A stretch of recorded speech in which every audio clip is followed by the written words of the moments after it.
behind me is this grand old house. It's called Lonah. It's very famous in these parts. And my grandfather used to live there. And my father did too. As a little boy, my father would probably play on these islands around here and down the beach. Lovely spot. It's since been built up, and now we've got a very busy road through here with cars whizzing by. It wasn't always the case.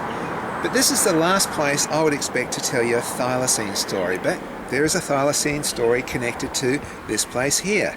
If we have a look at this road over here, in 1910, a guy called Percy Smith was pedaling his bike down this road here, and he claims that there was a Thylacine run right out in front of him into the bushes over there, because those houses weren't there. It was all just very dense bush at the time.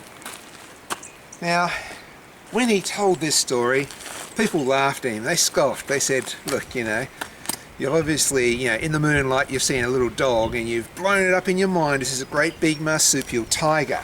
Or you've drank too much whisky and that's, turned the dog into a Thylacine. So people just laughed at him, and he just it was the town joke for a little while. But a few weeks later, this is probably the tragic part of the story, because we often hear people giving reports, which is cool. The tragic part is about 10 kilometres over that way, a farmer called Stott heard this disturbance one night near his stables, and so he came out with a gun, loaded of course, saw a large animal, shot it.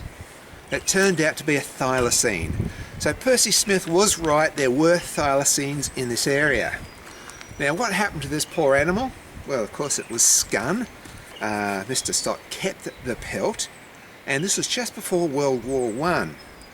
Stott went off to the front, and when he came back from Europe, he found out that his wife, in a very zealous fit of spring cleaning, had got there and thrown the pelt out.